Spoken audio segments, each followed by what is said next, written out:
안녕하세요. 자유한국당 국회의원 전희경입니다. 자유한국당이 새롭게 선보이는 방송 옳은소리의 금요일 코너 브리핑룸을 맡게 됐습니다. 사실 대변인을 시작한 지 얼마 되지도 않는 제가 방송을 얼마나 잘할 수 있을지, 여러분들께 어떤 말씀을 들려드려야 할지 아직도 그 방향에 대해서 감이 잘 안 옵니다. 그러나 기울어진 운동장이라고 하는 우리의 언론 환경 속에서 자유한국당 당원 여러분, 또 우리 당을 지지해 주시는 우파의 가치를 소중하게 여기시는 분들, 그리고 자유한국당과 보수는 과연 어떤 생각을 가지고 있는지 궁금하신 분들께 우리가 하고 싶은 이야기를 허심탄회하고 또 조금 더 심도 있게 들려드릴 수 있는 그런 장이 되었으면 하는 바람입니다. 많은 조언 주시면 반영하면서 좋은 방송을 만들어 보도록 노력하겠습니다. 브리핑룸이라는 성격대로 지난 한 주간에 있었던 주요 이슈에 대해서, 특히나 대변인들이 논평을 냈던 주요 사안들에 대해서 조금 더 심도 있는 이야기를 여러분들께 들려드릴까 합니다.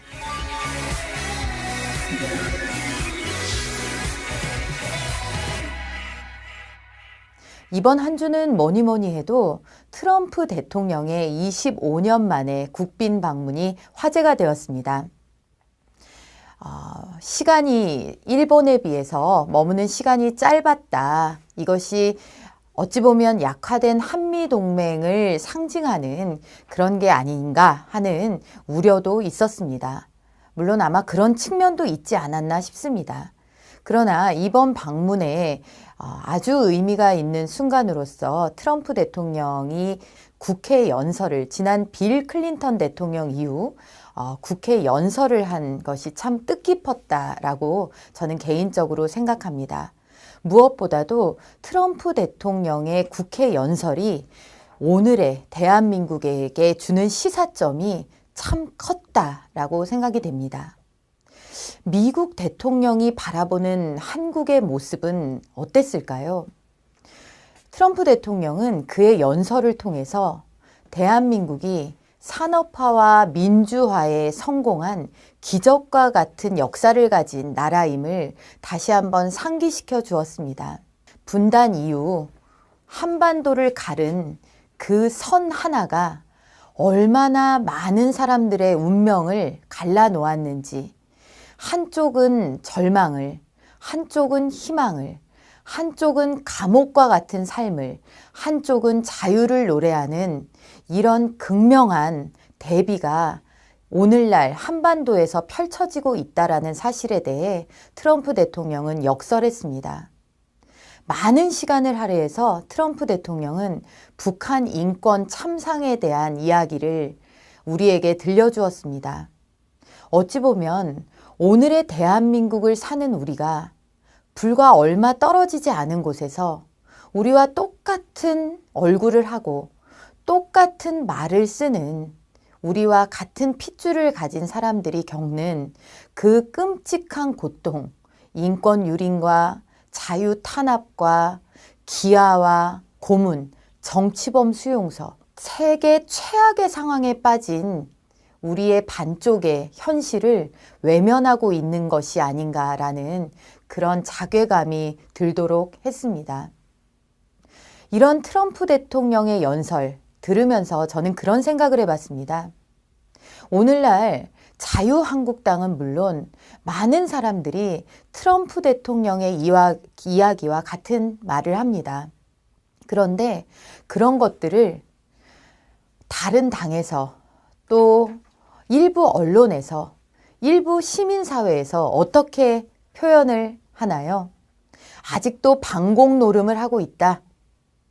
또 요즘 젊은 층에서 쓰는 표현이긴 한데 국뽕이다. 그러니까 애국심 마케팅이다. 이건 사고가 마비된 거다. 애국심이라는 어떤 획일화된 관념에 이미 사로잡힌 거다. 이런 식으로 치부하는 현상들이 벌어지곤 합니다. 그것이 우리가 국제시장이라는 영화를 통해서 이런 영화에 찬사를 보내는 그런 목소리에 대해서 일각에서 쏟아졌던 비판이기도 합니다. 트럼프 대통령은 오늘날 우리 대한민국이 무엇을 소중하게 생각해야 하는지, 무엇을 지켜내야 하는지를 극명하게 보여주고 그것을 자연스럽고 자신 있는 연설을 통해서 우리에게 남겨주고 떠났다라는 생각이 다시금 드는 그런 현장이었다. 그런 역사적인 현장을 우리 국민들이 목도하면서 우리가 6.25 전쟁을 겪으면서 많은 사람들이 자유의 가치 그리고 자유의 우방을 향해서 흘린 피와 눈물과 땀의 의미를 되새겨야 되겠다라는 생각을 다시금 해봤습니다. 이 연설 끝에 정의당에서는 역시나 반공교육을 받는 느낌이었다. 개도국을 치하하는 격려하는 느낌이었다. 자부심에 상처를 줬다. 글쎄요. 이런 것이야말로 우리가 벗어나야 하는 일종의 컴플렉스가 아니겠나. 어쩌면 우리 사회는 반미가 패션이고 반미가 한때를 풍미했던 그 시절의 사고방식에 갇혀있는 사람들이 너무나 많지 않은가. 이런 것들을 벗어날 때 저는 진정으로 대한민국에 가야 될 길과 방향, 그리고 우리가 누구와 손잡고 어떤 번영을 꾀해야 하는지가 명확해질 것이다 라는 생각을 다시금 해봤습니다.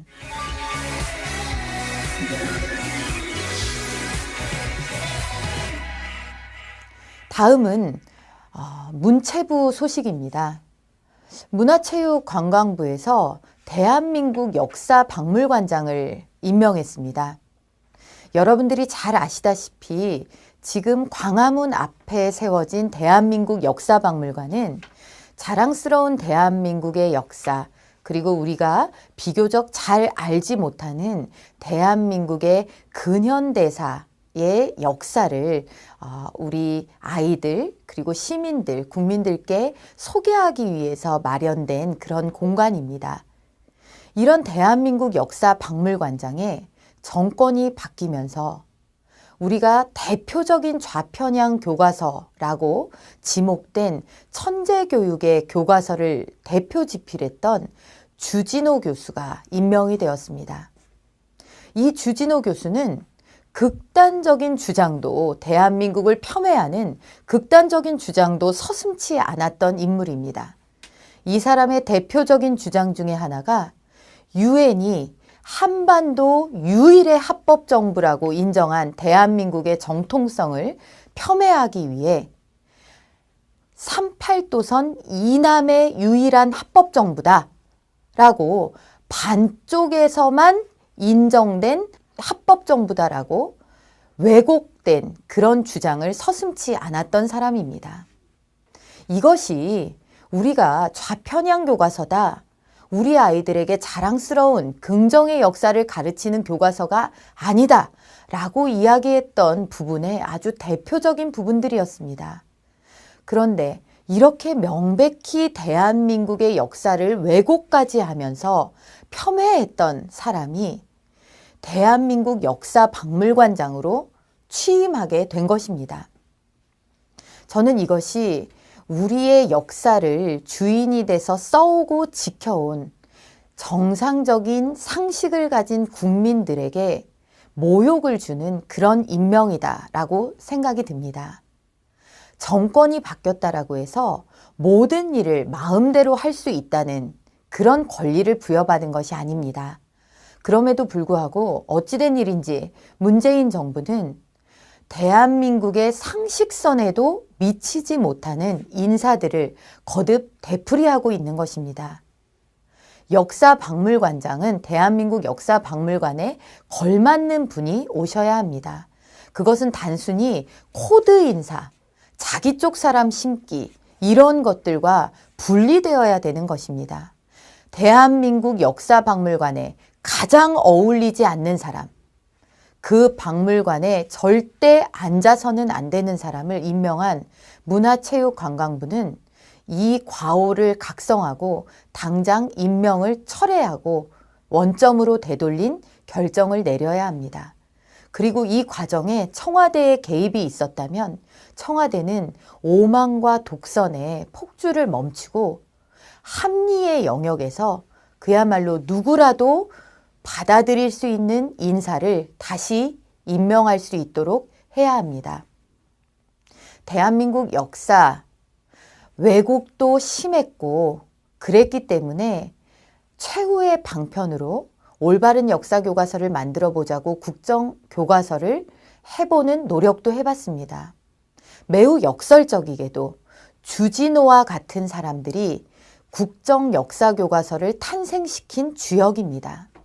그들이 왜곡하고 비틀어 놓은 역사에서 우리 아이들을 구해내기 위한 시도가 바로 국정역사교과서였던 것입니다. 이제 세상이 바뀌었다고 이런 사람들이 국민의 혈세로 월급까지 받아가면서 역사박물관에 어떤 전시를, 어떤 주장을 할지 안 봐도 뻔할 일입니다. 이런 임명은 즉시 철회되고 대한민국 역사박물관이 근현대사에 제대로 된 역사를 담을 수 있도록 세계가 놀라운 기적이라고 일컫는 우리나라의 참 역사를 전시할 수 있도록 이는 마땅히 바로잡혀야 한다고 생각합니다.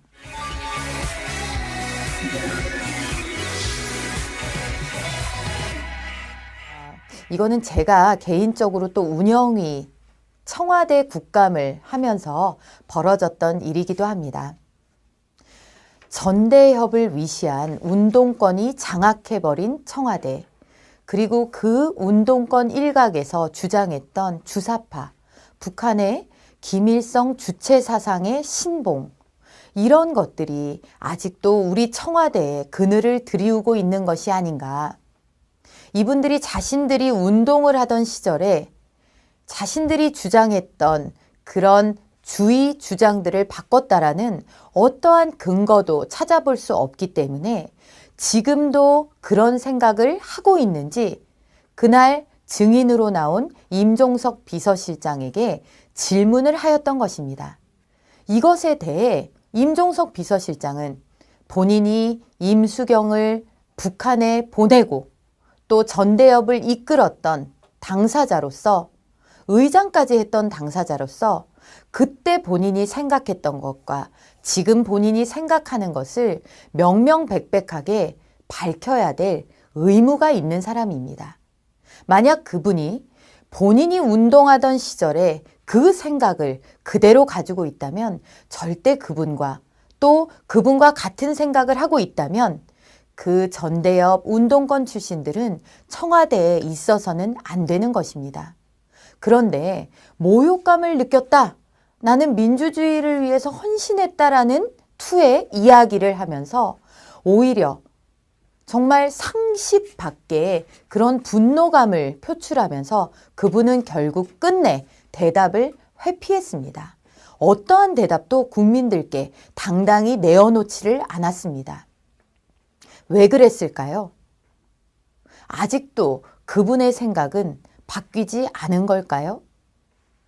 제가 참 안타까웠던 것은 이 일련의 사안들을 지켜보는 언론의 시각이었습니다. 일부 언론들은 이를 색깔론으로 치부하면서 30년 전의 이야기를 왜 국감장에서 묻는 것인가? 라고 마치 임종석 실장 당사자냐 된 듯이 그런 논조를 보이기도 했습니다. 시청자 여러분들께서 아시듯이 청와대를 가는 사람들은 인사청문조차 거치지 않습니다. 그렇기 때문에 그분들이 무슨 생각을 하고 있는지 국민들은 알아볼 도리가 없습니다. 정권이 교체되고 청와대의 첫 국정감사에서 그분들이 국가보안법까지 위반하며 한 시대를 지냈던 그 사고가 어떻게 변화했는지 알아야 하는 것은 국민의 당연한 권리입니다. 그리고 그 권리를 국회의원이 의무로 받아서 질의를 한 것입니다. 그런데 그게 질이냐? 라고 어깃장을 놓는 오늘의 청와대의 모습을 여러분들께서는 생생히 목격하셨을 것입니다. 국가의 운명은 그 국가를 끌고 나가는 리더십에 닿아 있습니다. 이들이 대한민국의 헌법 정신인 자유민주주의와 시장경제에 합치하는 사고를 가지고 있느냐는 우리가 반드시 따져 물어야 될 것입니다. 헌법 정신을 위배하는 사상의 자유는 없습니다. 헌법의 테두리 내에서 우리는 자유를 누리고 표현의 자유를 누리고 그것을 지켜내기 위해서 민주주의도 존재하는 것입니다. 임종석 실장이 국감장에서 그토록 강변했듯 본인이 민주주의를 위해서 헌신했다. 민주주의를 외쳤던 그 시절의 많은 사람들이 과연 북한을 추종하기 위해서 민주주의를 외쳤을까요? 그들이 외친 민주주의를 극단의 주장을 펼쳤던 사람들의 공으로 그렇게 돌려서는 안 됩니다. 그것은 대한민국의 자유민주주의를 지켜내기 위해서 민주주의를 외쳤던 거리에, 학교에, 직장에 수많은 민주주의를 외쳤던 사람들의 공을 가로채는 것입니다. 그들이 원하는 진짜 세상의 모습, 그것이 극단의 운동권 세력이 주장했던 그런 모습이었을까요? 아직도 우리는 임종석 실장에게 답을 듣지 못했습니다. 과연 그분의 생각이 바뀌었는지 궁금합니다. 이것을 저는 우리 자유한국당도 그리고 우리 국회의원들도 계속해서 물어야 한다고 생각합니다. 헌법 정신 위에 군림할 수 있는 정권은 없습니다. 청와대에 가장 요직을 차지하고 있는 임종석 실장을 비롯해 전대협, 운동권 출신들은 지금이라도 자신들이 대한민국의 방향을 어떻게 끌고 가려 하는지, 그들이 80년대 대학 시절을 보내며 했던 생각들이 얼마나 달라져 있는지 빨리 속히 밝히시기를 바랍니다. 다음 주에는 또 어떤 일이 벌어질지 모르겠습니다. 대한민국은 다이나믹, 정말 다채롭고 역동적인 것이 경쟁력이라고 하는데요. 그만큼 정치권에서 또 사회 일각에서 얼마나 다양한 이슈들이 벌어질지 모르겠습니다. 바라건대는 그 많은 이슈들 중에 상당수가 국민 여러분들 듣기에 편안하시고 좋은 뉴스들로 채워질 수 있기를 바라봅니다. 첫 방송이라 다소 어색한 부분도 있고 그랬을 텐데요. 앞에서도 말씀드렸듯이 조언 주시고 또 많은 피드백을 주시면 고쳐나가면서 좋은 방송이 될 수 있도록 그렇게 노력하겠습니다. 그럼 다음 주 금요일에 찾아뵙겠습니다. 감사합니다. 국회 연설을 한 것이 참 뜻깊었다라고 저는 개인적으로 생각합니다. 무엇보다도 트럼프 대통령의 국회 연설이 오늘의 대한민국에게 주는 시사점이 참 컸다라고 생각이 됩니다. 미국 대통령이 바라보는 한국의 모습은 어땠을까요? 트럼프 대통령은 그의 연설을 통해서 대한민국이 산업화와 민주화에 성공한 기적과 같은 역사를 가진 나라임을 다시 한번 상기시켜 주었습니다. 분단 이후 한반도를 가른 그 선 하나가 얼마나 많은 사람들의 운명을 갈라놓았는지, 한쪽은 절망을, 한쪽은 희망을, 한쪽은 감옥과 같은 삶을, 한쪽은 자유를 노래하는 이런 극명한 대비가 오늘날 한반도에서 펼쳐지고 있다는 사실에 대해 트럼프 대통령은 역설했습니다. 많은 시간을 할애해서 트럼프 대통령은 북한 인권 참상에 대한 이야기를 우리에게 들려주었습니다. 어찌 보면 오늘의 대한민국을 사는 우리가 불과 얼마 떨어지지 않은 곳에서 우리와 똑같은 얼굴을 하고 똑같은 말을 쓰는 우리와 같은 핏줄을 가진 사람들이 겪는 그 끔찍한 고통, 인권 유린과 자유 탄압과 기아와 고문, 정치범 수용소, 세계 최악의 상황에 빠진 우리의 반쪽의 현실을 외면하고 있는 것이 아닌가라는 그런 자괴감이 들도록 했습니다. 이런 트럼프 대통령의 연설 들으면서 저는 그런 생각을 해봤습니다. 오늘날 자유한국당은 물론 많은 사람들이 트럼프 대통령의 이야기와 같은 말을 합니다. 그런데 안녕하세요. 자유한국당 국회의원 전희경입니다. 자유한국당이 새롭게 선보이는 방송 옳은소리의 금요일 코너 브리핑룸을 맡게 됐습니다.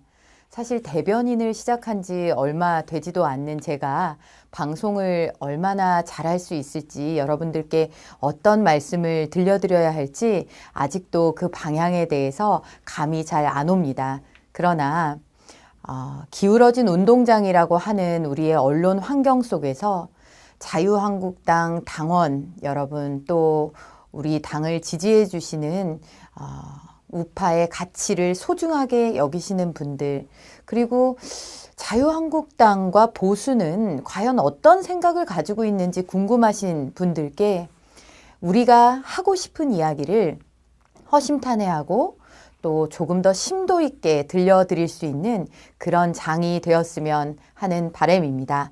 많은 조언 주시면 반영하면서 좋은 방송을 만들어 보도록 노력하겠습니다. 브리핑룸이라는 성격대로 지난 한 주간에 있었던 주요 이슈에 대해서, 특히나 대변인들이 논평을 냈던 주요 사안들에 대해서 조금 더 심도 있는 이야기를 여러분들께 들려드릴까 합니다.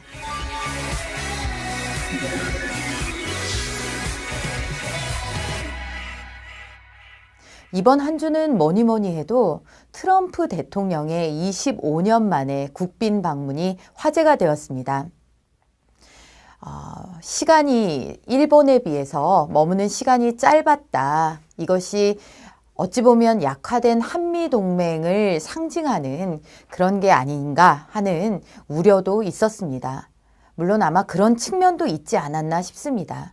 그러나 이번 방문에 아주 의미가 있는 순간으로서 트럼프 대통령이 국회 연설을 지난 빌 클린턴 대통령 이후 가르치는 교과서가 아니다 라고 이야기했던 부분의 아주 대표적인 부분들이었습니다. 그런데 이렇게 명백히 대한민국의 역사를 왜곡까지 하면서 폄훼했던 사람이 대한민국 역사박물관장으로 취임하게 된 것입니다. 저는 이것이 우리의 역사를 주인이 돼서 써오고 지켜온 정상적인 상식을 가진 국민들에게 모욕을 주는 그런 임명이다라고 생각이 듭니다. 정권이 바뀌었다라고 해서 모든 일을 마음대로 할 수 있다는 그런 권리를 부여받은 것이 아닙니다. 그럼에도 불구하고 어찌된 일인지 문재인 정부는 대한민국의 상식선에도 미치지 못하는 인사들을 거듭 되풀이하고 있는 것입니다. 역사박물관장은 대한민국 역사박물관에 걸맞는 분이 오셔야 합니다. 그것은 단순히 코드 인사, 자기 쪽 사람 심기 이런 것들과 분리되어야 되는 것입니다. 대한민국 역사박물관에 가장 어울리지 않는 사람, 그 박물관에 절대 앉아서는 안 되는 사람을 임명한 문화체육관광부는 이 과오를 각성하고 당장 임명을 철회하고 원점으로 되돌린 결정을 내려야 합니다. 그리고 이 과정에 청와대의 개입이 있었다면 청와대는 오만과 독선의 폭주를 멈추고 합리의 영역에서 그야말로 누구라도 받아들일 수 있는 인사를 다시 임명할 수 있도록 해야 합니다. 대한민국 역사, 왜곡도 심했고 그랬기 때문에 최후의 방편으로 올바른 역사 교과서를 만들어 보자고 국정 교과서를 해보는 노력도 해봤습니다. 매우 역설적이게도 그 시절의 사고방식에 갇혀있는 사람들이 너무나 많지 않은가.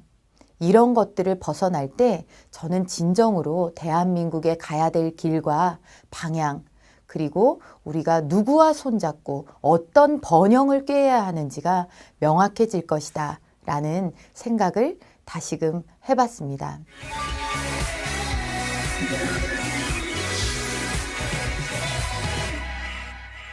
다음은 문체부 소식입니다. 문화체육관광부에서 대한민국 역사박물관장을 임명했습니다.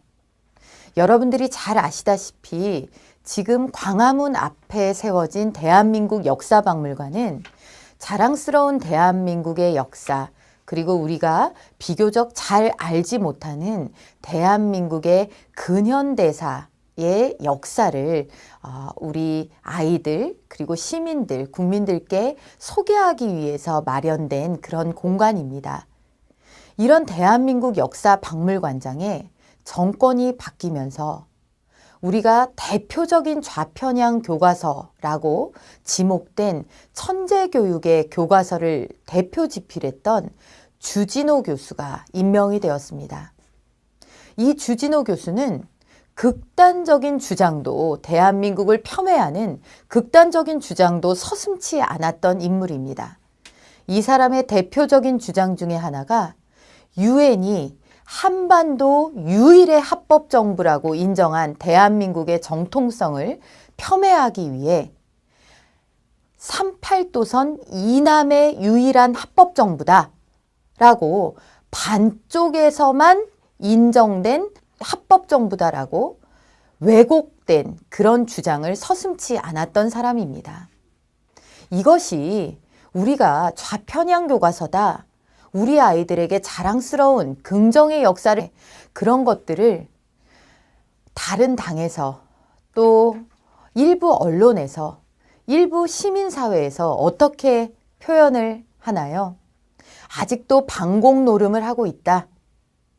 또 요즘 젊은 층에서 쓰는 표현이긴 한데 국뽕이다. 그러니까 애국심 마케팅이다. 이건 사고가 마비된 거다. 애국심이라는 어떤 획일화된 관념에 이미 사로잡힌 거다. 이런 식으로 치부하는 현상들이 벌어지곤 합니다. 그것이 우리가 국제시장이라는 영화를 통해서 이런 영화에 찬사를 보내는 그런 목소리에 대해서 일각에서 쏟아졌던 비판이기도 합니다. 트럼프 대통령은 오늘날 우리 대한민국이 무엇을 소중하게 생각해야 하는지, 무엇을 지켜내야 하는지를 극명하게 보여주고 그것을 자연스럽고 자신 있는 연설을 통해서 우리에게 남겨주고 떠났다라는 생각이 다시금 드는 그런 현장이었다. 그런 역사적인 현장을 우리 국민들이 목도하면서 우리가 6.25 전쟁을 겪으면서 많은 사람들이 자유의 가치 그리고 자유의 우방을 향해서 흘린 피와 눈물과 땀의 의미를 되새겨야 되겠다라는 생각을 다시금 해봤습니다. 이 연설 끝에 정의당에서는 역시나 반공교육을 받는 느낌이었다. 개도국을 치하하는, 격려하는 느낌이었다. 자부심에 상처를 줬다. 글쎄요. 이런 것이야말로 우리가 벗어나야 하는 일종의 컴플렉스가 아니겠나. 어쩌면 우리 사회는 반미가 패션이고 반미가 한때를 풍미했던